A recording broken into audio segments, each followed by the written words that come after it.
Mesdames, Messieurs, bonjour et bienvenue. Gouverner en pensant à la prochaine élection affirme certaines opinions s'est sacrifier l'efficacité sur l'autel de la popularité. Bien que sur la question les avis soient partagés, ceci reste l'une des raisons ayant, dit-on, motivé l'option du mandat unique prônée par le chantre du nouveau départ, l'actuel locataire du palais de la Marina, Patrice Talon. L'homme ne s'emploie pas qu'à quitter les affaires au thème des 5 années à venir, mais à veiller à ériger ce principe qui lui est cher en règle inscrite au besoin dans la loi fondamentale. Avec la création de la commission politique, des réflexions approfondies sont appelées à se poursuivre sur la question et bien d'autres. Le mandat unique, doit-on y croire et y apporter son onction? En somme, un choix judicieux, l'option est-elle gage de stabilité sociale et preuve d'une certaine vitalité de la démocratie? Et quelles pourraient en être les implications? 100% Bénin voudrait bien s'attarder sur ces interrogations. Mais pas seulement, est également au menu du numéro du jour le supposé nouveau modèle politique évoqué depuis peu. À quoi peut-il ou doit-il ressembler?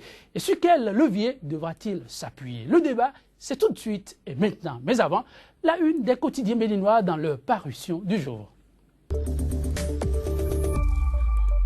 Et on retrouve, comme annoncé hier, Kodovi Ametonon qui a parcouru pour nous la une des journaux à nous parvenus à la première lueur de l'aube. Kodovi Ametonon, bonjour. Bonjour Joël Yetodji, salut. Merci d'honorer le rendez-vous. C'est un plaisir partagé. Et donc, comme hier, ils sont nombreux à tenir parole ce matin aussi. Oui, nombreux dans les titres, pas dans la moisson que nous avons pu recueillir ce matin. Donc, la plupart se sont intéressés à cette rencontre que le chef de l'État, Patrice Talon, a eue avec le président Boni Yayi sous l'égide du président ivoirien Alassane Dramane Ouattara. Et avec le quotidien La Boussole, si vous le voulez bien sûr, Joël Yetodji, pour commencer. Rencontre de réconciliation organisée entre l'ancien et le nouveau chef d'État du Bénin en Côte d'Ivoire. Que nous cache Boni Yayi et Patrice Talon, s'interroge le journal La Boussole. Et puis tractation en vue du repositionnement politique après la présidentielle. Jean-Michel Abimbola et son parti abandonnent les forces Cori pour un Bénin émergent. La nouvelle tribune Finance internationale, Bernardin Akitobi, un Béninois économiste financier de renommée mondiale au Fonds monétaire international. Et puis tension récurrente, Talon Yayi, ça suffit, le peuple en a assez, s'exclame le journal La Nouvelle Tribune. Rencontre d'Abidjan, mots de clôture et images. Défaut de communication de la présidence déplore le journal. La Tribune de la capitale, gestion du pouvoir exécutif sous la rupture. Porto Novo attend toujours les premières mesures pour sa réhabilitation. Et puis rencontre entre 3 chefs d'État à Abidjan hier. Talon et Yayi font la paix chez Ouattara en présence de Fort. Le potentiel rencontre entre Patrice Talon et son prédécesseur à Abidjan hier. Boni Yayi à la recherche d'une amnistie et puis limogeage politique et punitif sous Yayi en pleine campagne électorale. Les 7 cadres proches de Gbadama s'y sacrifiés pour bâtir le fétiche Zéli, le télégramme. Passage de la rupture à la vitesse supérieure ou chasse aux sorcières. Le ministre de la Communication suspend le projet PDI-2T. Le ministre des Transports suspend le recrutement de 100 agents à la Sobemap. Koupa qui demande à Kakoumba Ouyon de patienter. Et puis conclave à Abidjan, Patrice Talon promet à Boni Yayi d'être un bon président. Nord-Sud quotidien pour terminer, Joël Yetodji sous l'égide de Ouattara et Yassibé. Talon Yayi, la réconciliation. Et puis ministère des enseignements maternels et primaires. Flou autour d'un processus d'achat du manuel scolaire et puis politique. La saignée commence aux forces Cori pour un Bénin émergent après la débâcle à la présidentielle. Quand je viens maintenant, merci. On se retrouve demain, n'est-ce pas? Oui, je crois que je promets cela aux téléspectateurs et avec beaucoup de quotidiens, si possible. Merci pour la disponibilité. Mesdames, Messieurs, place à présent au débat matinal consacré à l'analyse de l'actualité béninoise. C'est juste après cette bande-annonce. Sika TV fait désormais escale dans chacun des pays africains. Escale numéro 1, le Bénin.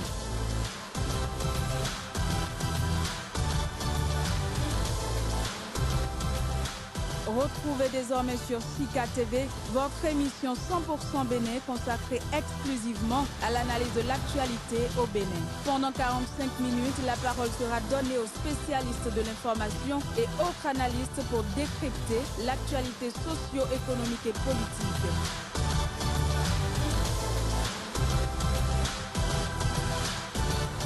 100% Bénin, c'est du lundi au vendredi sur Sika, le vrai visage de l'actualité en Afrique.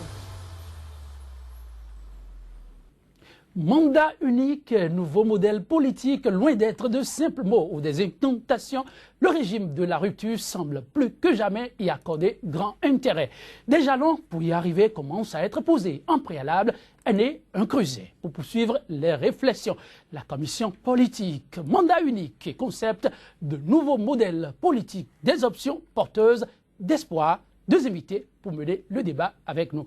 Gilles Ballet, il est constitutionnaliste et déjà installé pour nous accompagner. Gilles Ballet, bonjour. Bonjour. Et merci de répondre à notre invitation malgré vraiment un cahier de charge plus que surchargé. Merci, merci, je vous en prie. En face de lui, le second invité a pour nom Laurent Delors-Faton, spécialiste en communication politique. Laurent Delors-Faton, bonjour. Bonjour, monsieur le journaliste. Et merci aussi pour la disponibilité. C'est un plaisir pour moi. C'était pas évident.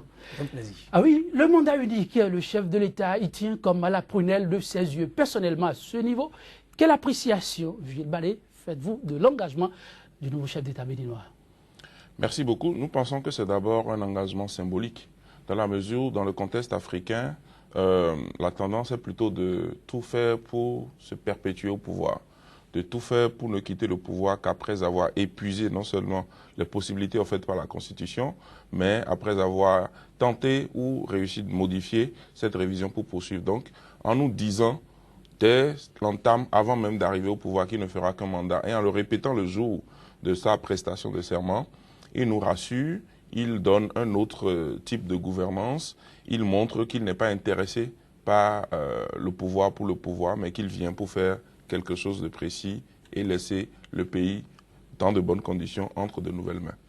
Delors-Faton, votre réaction, Patrice Talon, c'est vrai, avant d'accéder au pouvoir, l'a annoncé, d'aucuns ont qualifié cela de propos démagogiques, à l'investiture. L'homme l'a une fois encore clamé.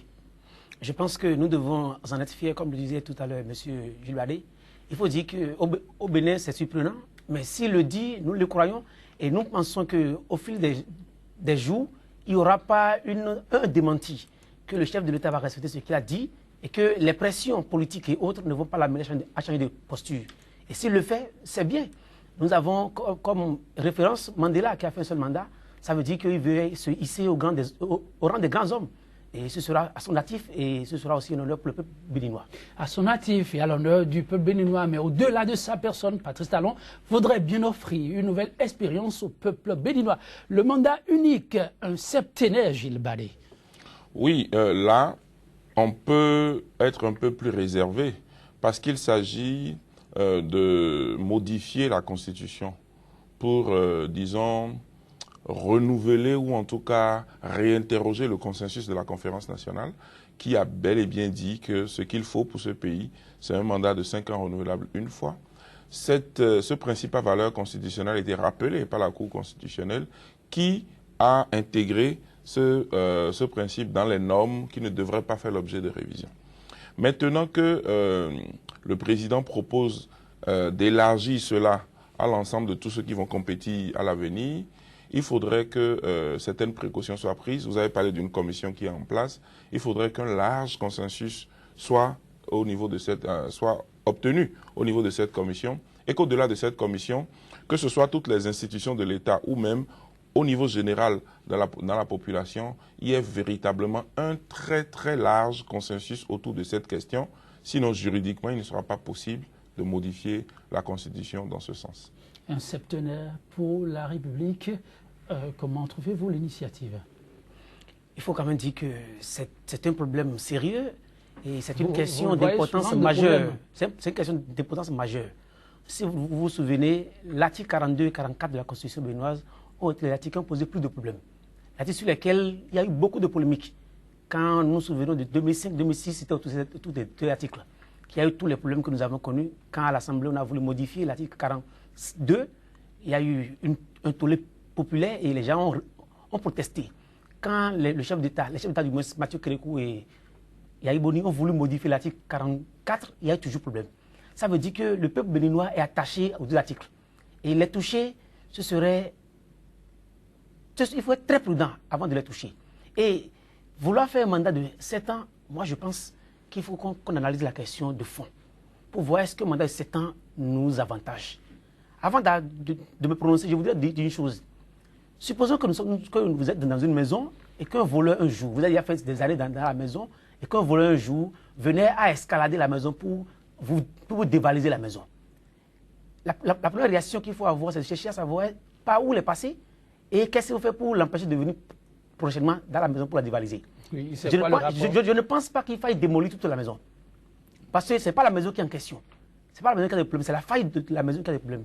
C'est-à-dire qu'apparemment, vouloir toucher à toute la constitution béninoise, il faudra qu'on se demande où se pose le problème réel. Parce que nous avons connu 10 ans de mandats atypiques qui nous ont amenés à voir quelques failles de la constitution béninoise. Mais cela n'a pas dit que les fondamentaux sur lesquels les constitutionnalistes de 90 se sont appuyés pour faire la constitution sont à remettre en cause totalement. Et je pense que les articles 42 et 44 sont des fondamentaux sur lesquels il ne faudra pas y revenir sans avoir pris au préalable certaines précautions. Oui, ce sont des fondamentaux, comme le dit la Constitution, intangibles. Il va falloir aller au consensus. Et parlant surtout du consensus, on a vu par le passé, certes, il y a eu des tollés, mais le reflet du peuple, c'est bien l'hémicycle, l'Assemblée nationale. Aujourd'hui, il semblerait qu'il y a à ce niveau un grand aval accordé aux initiatives du chef de l'État. Là-dessus, est-ce que l'homme n'est pas sur la bonne voie? Je voudrais vous rappeler qu'en 2006, les parlementaires ont modifié la Constitution et ont obtenu toutes les majorités exigées par la Constitution à cet effet. C'est malgré cela que la Cour constitutionnelle a estimé que leur révision n'avait pas reçu le consensus, qui est un principe à valeur constitutionnelle. Donc, ne vous attardez pas sur l'accord du Parlement. Cet accord hypothétique. Hypothétique, dites-vous? Hypothétique, parce avec que nous ce qu'on observe actuellement? Oui, nous ne l'avons pas encore observé concrètement. Tant que les choses, vous savez, il y a une commission qui a été mise en place, on a demandé des représentants à tel camp. Je ne suis pas sûr que tout le monde soit véritablement d'accord déjà avec la composition de la commission. Elle va se mettre à faire son travail, et puis le dossier arrivera à l'Assemblée nationale. Je ne pensez pas que c'est une voie ouverte et que tout sera facile. Ah bon. Et malgré ça, si on obtenait ce consensus institutionnel, il resterait le consensus populaire. Et même le référendum ne suffirait pas. Je pense que le consensus même, en lui-même, c'est un objet juridique introuvable. Aujourd'hui, on ne sait pas ce qu'on met dans ce consensus-là.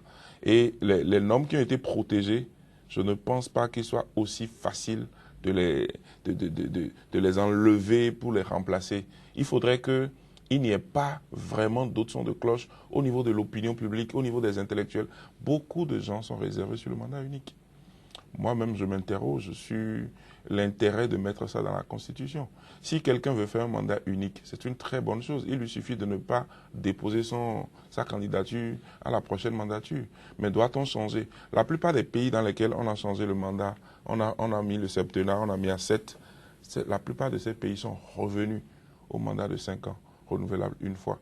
Parce que le renouvellement est une occasion de saluer les performances de celui qui a été là, ou de le sanctionner, et de donner des leçons aux autres. Mais quand vous avez un mandat long de 7 ans, vous pouvez faire ce que vous voulez, vous n'êtes redevable devant personne.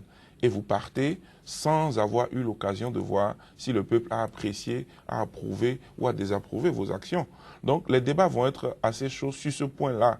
Nous sommes tous d'accord sur les autres points à peu près où il faudrait renforcer les contre-pouvoirs parce que nous avons un président extrêmement puissant et les autres contre-pouvoirs doivent rester en place, doivent être assez solides pour éviter ces excès. Mais sur le mandat, je vous assure que le consensus